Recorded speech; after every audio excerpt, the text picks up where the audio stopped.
वळूया पुढल्या महत्त्वाच्या बातमीकडे। बातमी अर्थातच मराठा आरक्षणाची आहे। मराठा आरक्षणाची आजपासून सुनावणी सुरू होणार आहे। न्यायमूर्ती रवींद्र घुगे यांच्या नेतृत्वाखाली या सुनावणीला सुरुवात होईल।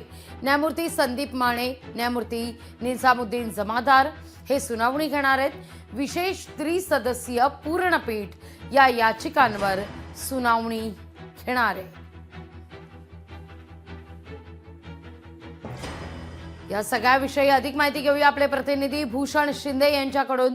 भूषण, काय अधिक माहिती या सगळ्या संदर्भात? आजपासून मराठा आरक्षणाच्या सुनावणीला सुरुवात होतीये। नक्कीच तर मागील अनेक वर्षांपासूनचा प्रलंबित प्रश्न म्हणजे मराठा आरक्षणाचा प्रश्न आणि त्या संदर्भात आज सुनावणी पार पडणार आहे। 30 सदस्यीय अशा प्रकारे संपूर्ण खंडपीठ असणार आहे। त्या अनुषंगाने सुनावणी पार पडणार आहे। नेमकं या सुनावणीमध्ये काय निष्पन्न होतं, काय चर्चा होते, कशा प्रकारे सुनावणी भूषण, तुमचा आवाज व्यवस्थित आमच्यापर्यंत पोहोचत नाहीये।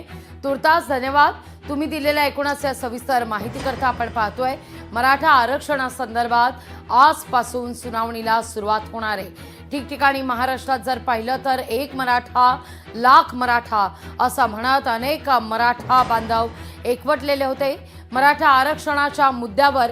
आणि आता मात्र या आरक्षणाच्या संदर्भात आजपासून सुनावणीला सुरुवात होतीये। या सगळ्यावर लोकशाही मराठीची नजर ही कायम असणार आहे।